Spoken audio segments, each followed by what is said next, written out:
안녕하세요. 대전 강남한의원 이강한 원장입니다. 오늘도 혀 사진을 보면서 이야기 나눠보겠습니다. 혀를 진찰하는 설진을 할 때 가장 먼저 눈에 들어오는 것이 바로 혓바닥에 있는 백태인데요. 백태가 안 좋으신 분들은 백태가 정상보다 지나치게 두껍기도 하고 백태가 싹 사라져 거울처럼 반들반들해지기도 합니다. 백태가 누렇게 되는 것을 황태라고 하고 황태가 보이면 그 부위에 습열이 생긴 것으로 볼 수 있습니다. 황태에서 좀 더 심해져 점점 까매지는 경우도 있는데요. 이런 경우는 흑태라고 부르게 됩니다. 흑태가 좀 더 심해져서 마치 털처럼 보일 정도로 길어지면 흑모설이라고 부릅니다. 흑태나 흑모설이 나타나면 해당 장부의 기능이 급격히 약해진 것을 알려주는데요. 정말 기력이 부족해진 경우에 자주 볼 수 있고 소아들의 경우 항생제를 많이 복용한 경우에 자주 나타납니다.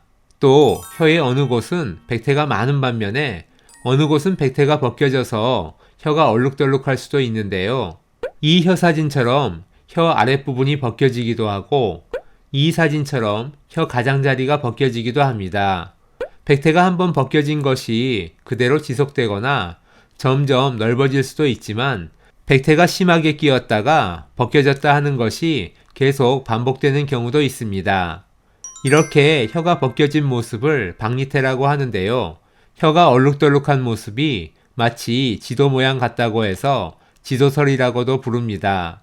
박리태는 보통 우리 몸의 기나 혈의 손상이 발생할 때 나타나는 표시입니다. 그래서 아직 오장육부의 기능이 미약한 소아들에게 많이 보이지만 어른들 중에서도 면역력이 떨어지거나 피로한 상태가 지속되면 박리태가 생기게 됩니다.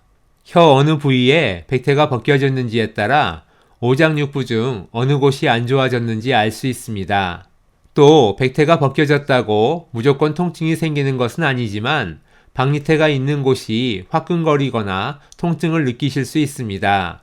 이 혀 사진 같은 경우 혀의 앞 3분의 1 부분이 벗겨져 있으면서 일자 모양으로 길게 갈라져 있기 때문에 심장열이 있다는 것을 확인할 수 있고 심장에 열이 있으면 가슴 두근거림이 느껴지는 동계 증상이나 가슴 답답함을 느끼게 됩니다. 이런 증상들이 긴장을 하거나 밤에 자려고 누우면 더 심해질 수 있습니다. 또 혀 갈라짐이 혀 가운데 부분까지 이어져 있으면서 이 부분에 황태가 끼어 있기 때문에 위장이 안 좋다는 것도 알 수 있는데요. 위장의 기운이 약해져서 식사를 제대로 하지 못하는 것도 박리태의 주요 원인 중 하나입니다. 그리고 혀 가장자리는 간의 영역인데요. 이 혀 사진처럼 혀 가장자리가 벗겨져 있을 때는 간에 열이 있거나 간 경락에 혈액 공급이 되지 않는 간혈허라는 것을 알려줍니다. 간혈허가 생기면 몸이 쉽게 피로해지거나 눈이 금방 뻑뻑해지고 안구 건조증이 있거나 내가 왜 이러나 싶을 만큼 화를 참지 못하거나 다리나 팔 근육에 경련이 나는 경우가 많고요. 특히 밤만 되면 장단지에 쥐가 나는 분들은 간혈허가 원인인 경우가 많습니다.